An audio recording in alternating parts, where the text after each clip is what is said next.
Today we're going to be working on a 2005 Chrysler Town & Country touring package.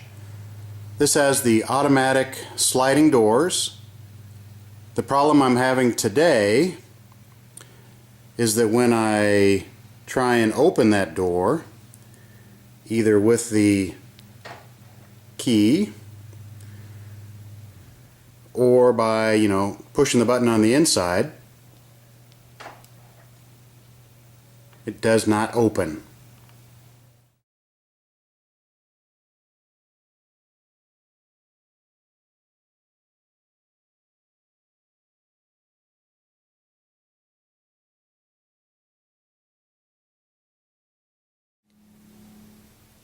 This video got a little bit long, and I know some people just want, the real short of the story. So here's basically the short of the story. Turn the dimmer switch off. Pry off your door panel. Pull back or remove the vapor barrier. Remove the electrical connector. Unhook the clip from the lock rod. Remove the lock rod from the actuator. Remove the T15 screw that's holding in the actuator. Remove the actuator. Install the new actuator over the pin. Reverse the steps.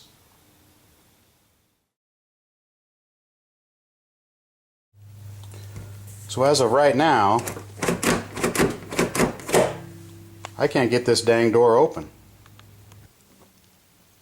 Now I'm on the inside of the car, and I'm going to use the lock-unlock button up on the driver's door. And you'll notice that you see no motion at all. That's bad enough in itself, but now I'm going to try and take a pair of pliers and pull that up so that maybe I could get the door open, but it's not going to work. So now I'm on the inside, sitting in the seat behind the driver's seat. I push the button. Nothing happens. So as of right now, I can't get this dang door open. Now I'm on the inside again. I try and push this button, get the door to open. Can't get her open. So now I try and get a pair of needle nose and pull up on this lock. I can't get it to click. It doesn't want to go up or down. Nothing I do. That don't work. This don't work. Key doesn't work. So I'm kind of stuck. As a side note, my kid got the bright idea that for some reason they'd see if they could just hit this really hard, and maybe somehow that would fix it. But all it did was broke off the top plastic tip of this, so that's broken off there. So they're learning, if it don't fit, force it. Unfortunately, that doesn't work very often. At this point, my best guess is that it's the electric lock actuator that's inside of here. I've replaced that once before. I didn't do a video on this one because it was so fairly easy. I did one for the passenger side, which was a little harder, required drilling a hole. But I've done this before. The hitch here is that I can't get this dang door open, so prying this trim off is going to be a bit more of a challenge. We'll have to see how that goes. Now, one reason I suspect it's the actuator is that if I put my finger on this lock and I, unlock it, lock it, I don't feel any movement here at all. Not up or down. I can't remember with the last one, but I don't think that it was the case. It seems like even if the actuator had failed, you should still be able to come in here and manually lock and unlock this. It's not doing it this time. I don't know why. It may have something to do with the fact that my kid, put the hammer on that. That may have jammed something. We'll have to get it apart and see. Little tip I've learned working on these vans, if you're going to have the doors open, go ahead and turn this dial all the way down. That way all your dome lights will stay off. You won't run your battery down. We'll start working on getting this trim off. There is a Phillips screw down inside that nasty little spot there, so get that out. There's also a trim piece in the back that you have to pop out.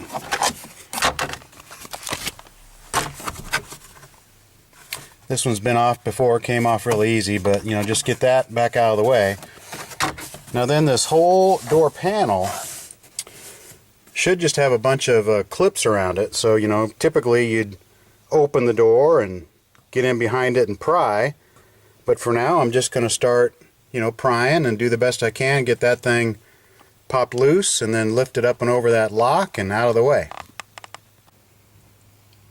I've got the stow and go seats, so I'm just going to take the time to get these seats up and out of the way. It'll make it a lot easier for me to work on it and for me to film it. That step's complete. Seats are down in the stow and go position. Got a lot more room in here, so let's start prying that panel off. Okay, we've got the Phillips screw out of this little holder up here. We've got this back trim piece pulled loose. I can at least get to the top left over here and start kind of working my way around. If I could, you know, get my small pry bar in there.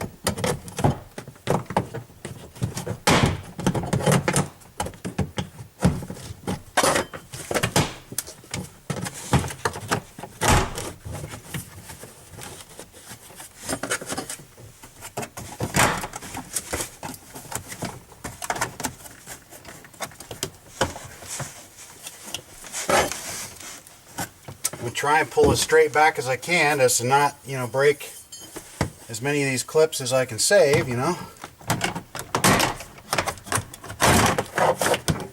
Get that pry bar back in behind there and give her a pull. Seemed to work pretty good, so that trim piece is off.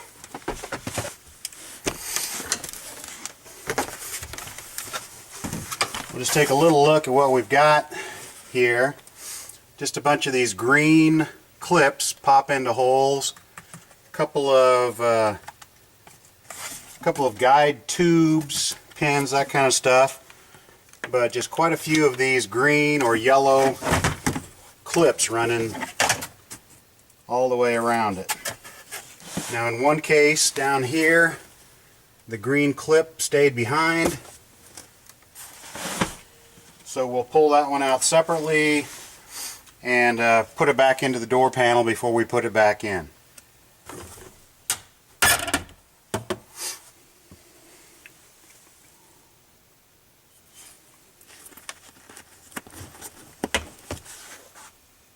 With that panel removed, you've now exposed the splash shield or the vapor barrier or the sound dampening panel, whatever you want to call it, this rubberized material here. So flip that down at least about this far. Now then, that door actuator is right back here. You're going to have to remove this little styrofoam sound dampening block. Lay that off to the side. And then with this door actuator, there is this nice little access hole here that you can remove that screw, get this actuator out of there, remove the electrical connector, get the new one put back in. It's a fairly easy job. We'll get a little bit closer shot for you. Now I went ahead and ripped that vapor barrier a lot more than I had to kind of expose this so I could get a good shot for you. But I wanted to show you, here's that knob that goes up and down. It comes down, goes here to a pivot point, and then there's a rod that goes back to that door actuator. And I can see when I try and push this up or down, all I'm really doing, I'm working on that pivot I'm working on that pivot down there. But really, at the end of the day, I'm just adding slack, bowing that rod. It's not moving it back here, which is where the action has to take place. So I'm feeling a lot better that it probably is that door actuator that's failed. T15 Torque's in that screw hole right now.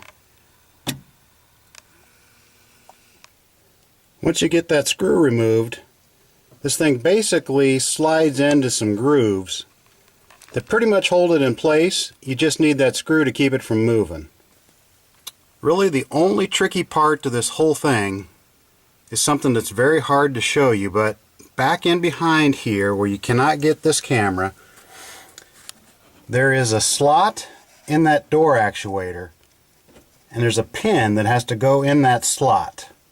I'll get some still pictures of that for you, but when you put it back together, you just make sure that that pin goes into that slot in the actuator. The other thing is, there's that red plastic clip. You need to unsnap that off of that rod. Once you do that and flip it down, that rod will pull out and that will be disengaged. This is the driver's side. That clip is red and there's a special arm for that. If you're going to put this on the passenger side, it's the same actuator. Typically comes in the box with a different rod or a different arm that has a green plastic clip on it. So for the driver's side, you're going to want to make sure that you get the red one, or at least one that matches the one you took off. I'm going to see if I can hold the camera, reach up in there and apply enough pressure to that clip in the rod to separate them.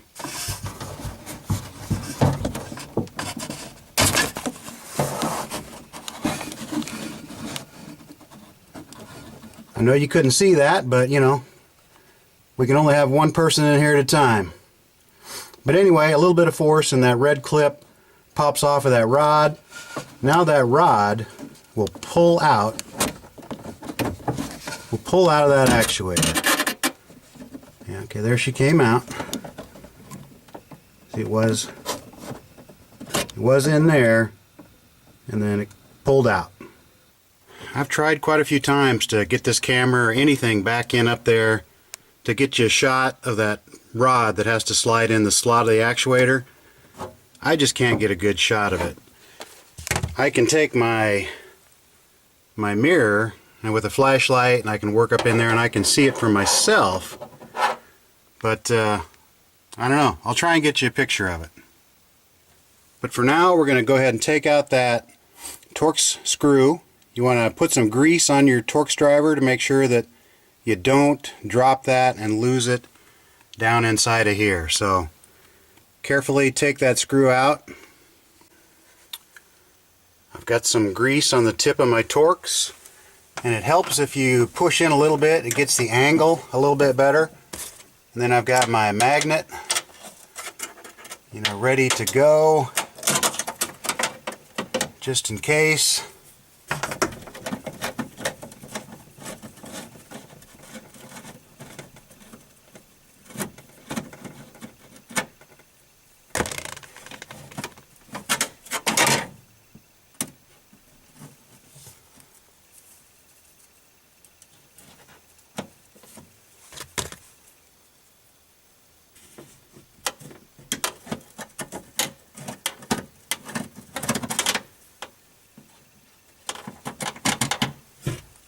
Alright, got it out.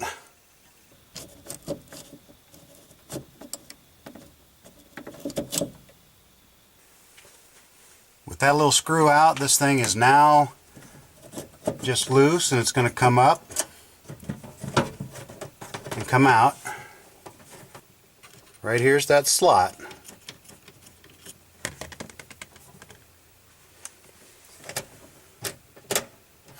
So right up in here somewhere there's going to be a brass pin. I can get a shot of that now.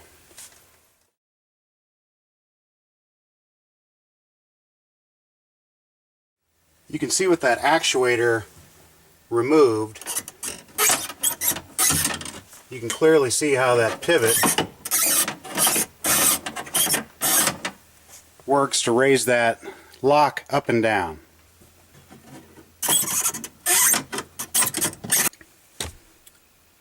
You can go ahead and remove that electrical connector. Push in real hard here with my thumb. Pull that apart. Now there's that pin.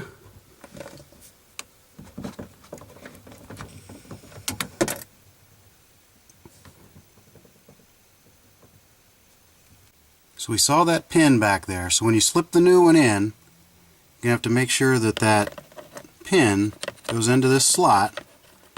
Then this will slide on down, and then you can tighten it in place with that little screw there. I'm going to go ahead and give you a tip right now. When you go to put the new one in, go ahead and take that screw while the actuator is still sitting on the bench. Go ahead and screw that screw all the way in to cut the threads, then take it back out. That way when you go to install it in the vehicle, it'll grab and go in a lot easier. This step is not absolutely necessary. I'm just playing around a little bit, trying to determine, how do things work? Is it really my actuator that's bad? Most likely.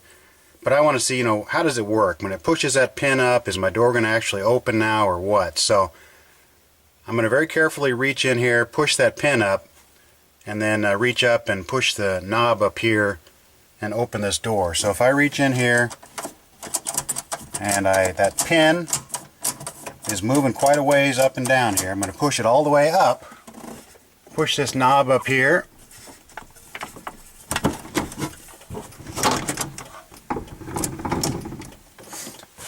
and that door does come open. Now when I close it,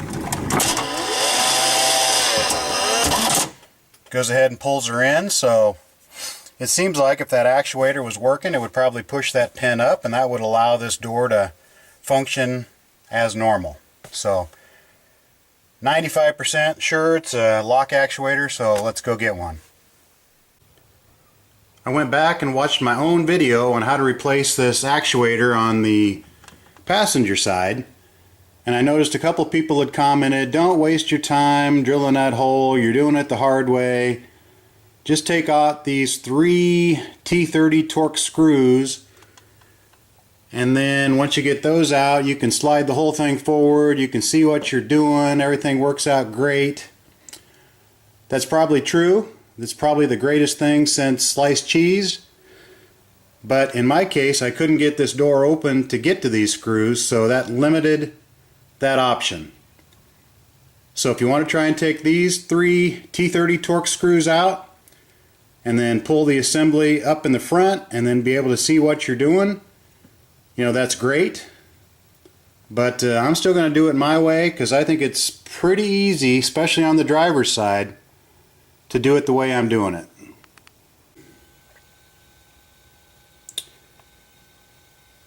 Turns out I bought this high quality Dorman actuator a little less than 3 years ago, and it's already failed. Now Amazon, it's cheaper, but had I gone to AutoZone and bought this thing, I would have paid, twice as much. But they do have a lifetime warranty, so you can walk in there and get it replaced. So that's one thing to think about. I do buy my brake shoes and pads at AutoZone, and I keep my cars forever, so I've had pads wear out, and I've taken them back in there, and no hassle at all. They just look up on their computer, yep, you bought them here, and here's your new ones, and out the door you go. Another comment that was posted on my previous video said, if you can't or you don't want to try and take that rod off of here, off the actuator, because it's kind of hidden back in up there where it's a little harder to get to, you can take it off right here. It's the same kind of fitting. Pop it off there, then bring it out in the open, and then you can pop that rod off out in the open. And then later you'll have to put it back together right here. So that's just another option. Got the new one in today from 1A Auto. It's got the wrong arm on it, so I'll have to put this one with the red clip on there. It's a very tiny little Allen wrench in there. I had to get out my super small set to get that off, so we'll unscrew that off of there, put the correct arm on. Wanted to show you that this one does click back and forth. So, you know, the bad one is completely locked up. We saw inside there's that worm gear, and this thing's not going to move. So it looks like a brand new one should move. Now I have no idea if inside of here, if this is some kind of a solenoid or whether it's got the worm gear and motor going on. I'm not going to open it up to find out, but it does move back and forth, which I think is the way they should be. Otherwise, you know, if they fail, you can't unlock your door. I tried to be careful, but of course I ended up rounding that off, so had to grab the old needle nose pliers and work that out of there. So it's a pretty flimsy little screw that's in there, but no big deal. In and out with the needle nose pliers, not a big deal. The old one did have a little more substantial Phillips there, so be careful, but one way or the other you can back that screw out, get the new arm put on, ready to install it. We're ready to go here. I ordered the part on Sunday, showed up in the US mail today. Got the handle switched out, so put the red one on there for the driver's side. I'm going to go ahead and put it back in the way I'm accustomed to, just working it in there. As I mentioned the other day, some people have said, you know, you just ought to go back here and remove these 3 30mm Torx, and then you can pull it out to work on it. But this side, pretty easy to work on from the inside, so that's the way I'm going. Again, before you work on it, go ahead and turn this dial all the way down. That'll make sure your dome lights don't come on, keep you from running your battery down. On this new actuator, you want to go ahead and put the screw in there and go ahead and run that thing in all the way. That cuts those threads, and back it back out. That'll make it a little easier to start when you're trying to fish that through the hole and not drop it down. You're going to reach back in here, feel that pin, a little smaller than a pencil and about 3/4 of an inch long, moves up and down. Actually, if you hold it all the way up, you can go ahead and open the door, but anyway, that's the pin that you're shooting for, and you're going to need to get that pin to go in this slot right here and get this thing to slide down into the grooves all at the same time. So let's give that a shot.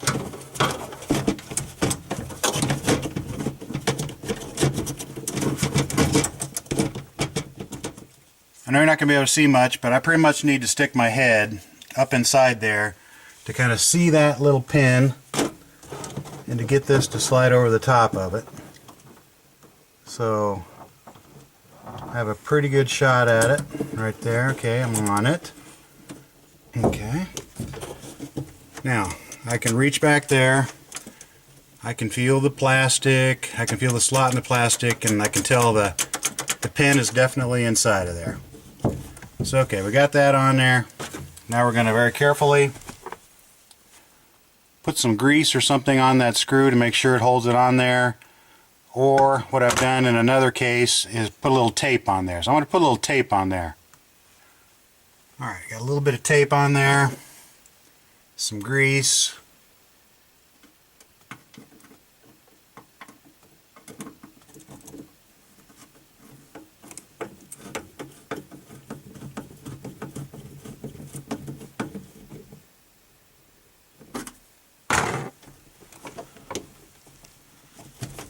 We're business. So now grab the electrical connector.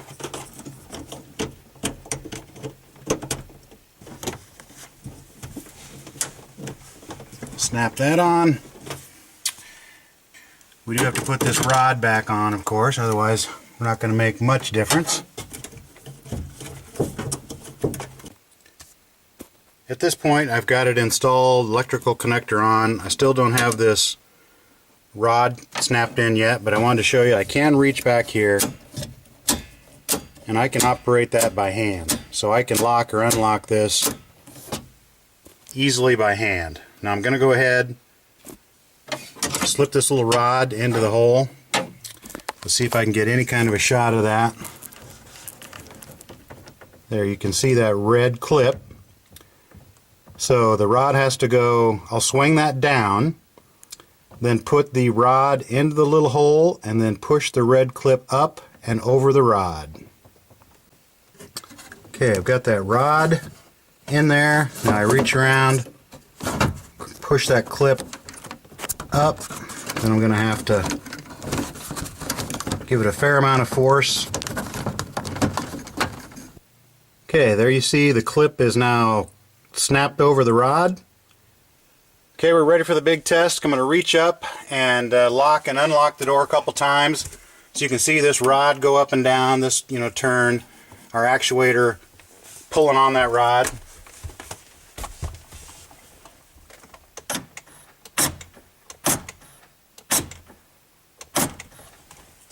It's in the unlocked position. Go ahead and push the button.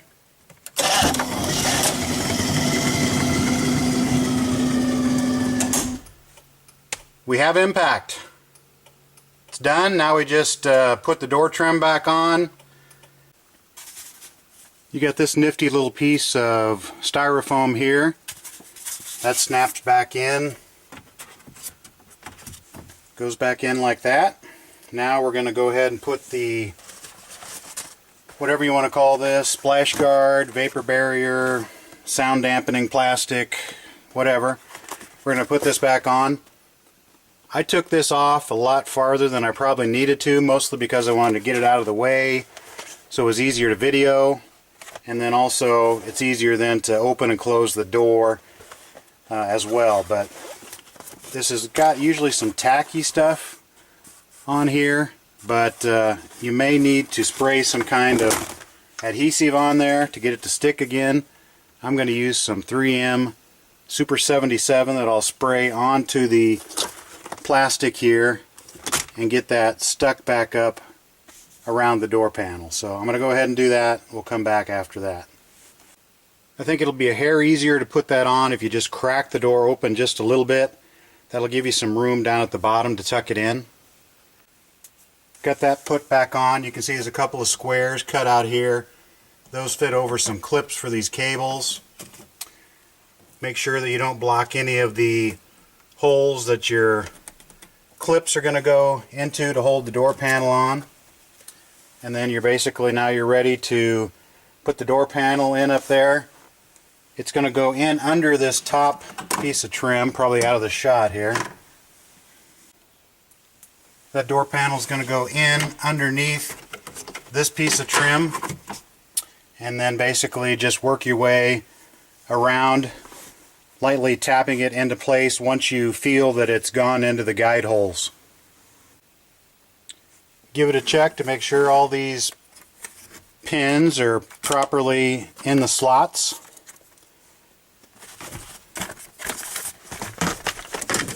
And go ahead and get it in position. Underneath that upper trim piece.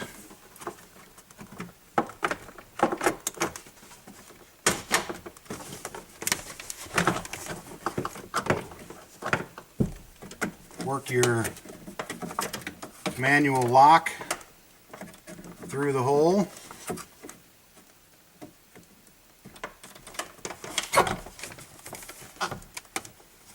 I can see there's a guide right up in here. We'll get that one in the right spot. I'm going to go ahead, bash that back into place. It should feel like it drops into some slots. Then you should be able to give it a little pop, and it should go in there and stick. If not, you probably got something misaligned. Pull it back out, try again, keep working at it. Jiggle and wiggle. I think you kind of got to get this top edge kind of hung over the top first, and then kind of snap the bottom in last. Then once you've got it all popped into place, there's a little screw that goes down in this kind of hand hole here. So go ahead and install that with a Phillips. Get that tightened up. And then basically you're all done. Well, I got a nifty little surprise. Once I got it all put back together, I opened the door, and all of a sudden this crazy piece of trim was laying there. So that's supposed to be hooked to the bottom of this door panel. So before you go banging this thing back into place, make sure that this trim piece here is snapped on there real good.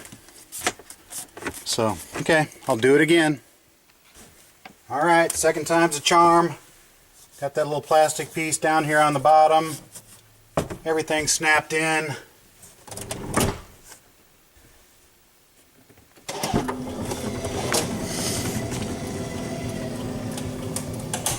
Door's working properly.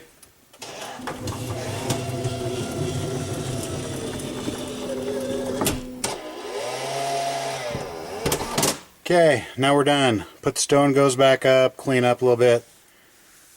Job's done.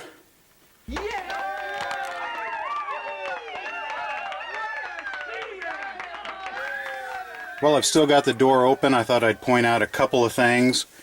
I've never had to replace the motor itself here. I'm sure they do fail, but most of the time it's either this lock actuator or it's that wiring track that goes bad. If the door's kind of coming open a little ways and then it kind of stops and jerks back and forth, or starts to close and then all of a sudden opens back up, that's usually the wiring track. In this case, if the thing just won't open at all, you know, sometimes you can operate this by hand, but if that thing won't operate by hand, then this little booger here is probably just locked up solid. You know, you just cannot even move this. So this one was stuck in the locked position, therefore the door would never open automatically. There is a door control module here. I've never heard of one of these going bad, but it could. Other than that, you know, there's some cables and linkages in here. You could put a drop or two of some kind of lubricant, graphite, something like that on there if you wanted to while you had it apart. This motor appears to be held in by 4 plastic clips. You're probably just going to end up sticking a pry bar in there and busting those clips. And then most likely the new motor comes with a bolt kit or some new clips or something, but maybe you get lucky, those clips come out for you, but they might bust. I'm sure, yeah, here's a electrical connector, so push that in, wiggle this out, that would come out. On this cable down here, there's a clip that looks like you push that off, and then this cable would pull out of the end of the motor. So that's what you'd do if that was your problem. Earlier I had theorized that there's probably a solenoid in here, some kind of a latch, unlatch type of a relay system that clonked this thing back and forth. Turned out to be a worm gear and a worm wheel. The thing about a worm gear is you can turn the wheel with the worm gear, but you can't turn the worm gear with the worm wheel. So it's kind of a, unless that motor is doing the turning, it's not going to turn. So that may be the reason why you can't run this thing back and forth, because you basically with this are trying to turn the worm wheel, which is not going to be able to drive the worm gear and in turn rotate the motor. But regardless, that's the way it operates inside. These actuators can fail, you know, in several ways. The two main ones are, there's obviously basically a coil in here, a solenoid, and you give an electrical impulse to lock, unlock, and it's going to pull that solenoid one way or the other, cause this arm to move. So the wires in here can fail, burn up, lose your solenoid. In this case, it seems to be some kind of a mechanical failure. I mean, this thing will not budge. I'm applying quite a bit of force there with my thumb, and it will not move. So it's mechanically locked up. So we could take it apart and see what kind of guts we have in here. So why don't we go ahead and do that, because I'm actually going to order one offline, or excuse me, I'm actually going to order one online. I'm going to get this one from 1A Auto. I thought that'd be nice because I watch a lot of their videos, and it was like 27 bucks, and they want about what, 40 for this one on Amazon and 60 at AutoZone. So I'm going to wait, put this thing in here in 3 or 4 days, save a few dollars. But for now, let's take this thing apart and see what we got. Got those 3 screws out. Now, most likely, if you have an electrical failure, you're still going to be able to lock and unlock it manually, because you'll be able to move this lever back and forth. But I think in this case, with a mechanical failure, this thing's just locked up solid, so it doesn't matter how hard you pull on that lock knob, you're not going to budge this thing, so your door's not going to open. Well, here's basically what's inside of there. You got a little DC electric motor. It's got a little worm gear on it. It's going to turn that wheel there. That little wheel there is supposed to make that lever move back and forth. I've tried to turn this a little bit and it doesn't seem to want to move, so I'm thinking something locked up inside this electric motor.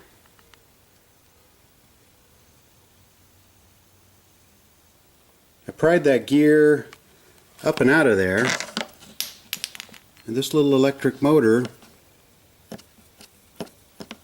actually turns easy, so it may have just burned out.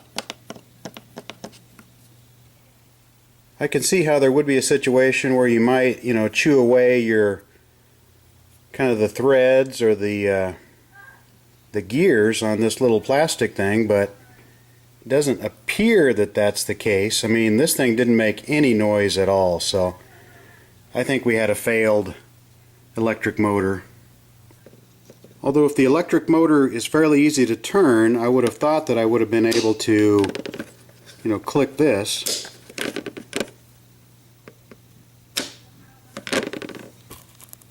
You can kind of see there's a spring down in there.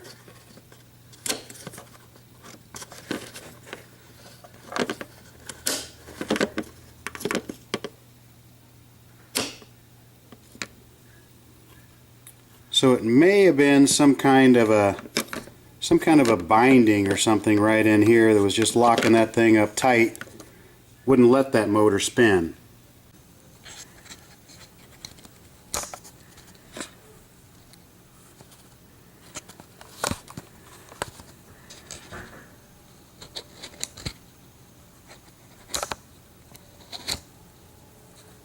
Alright, I've got my assistant helping me here with some videoing. Got a 9-volt battery hooked up here.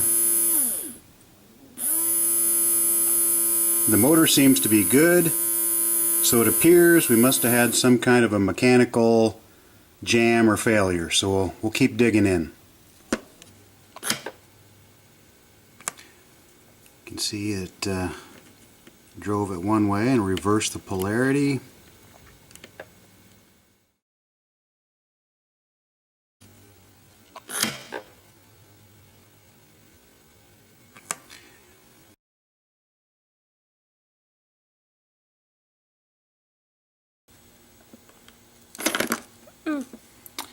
Yeah, it may be what happened, it just kind of got jammed like it was there. Didn't seem like it wanted to move, so maybe it turned a little bit too far, got kind of wedged. Then this little motor didn't have enough power to, make it turn the other direction. That's one thought, because I don't see anything, teeth missing off the gear. The motor spins fine.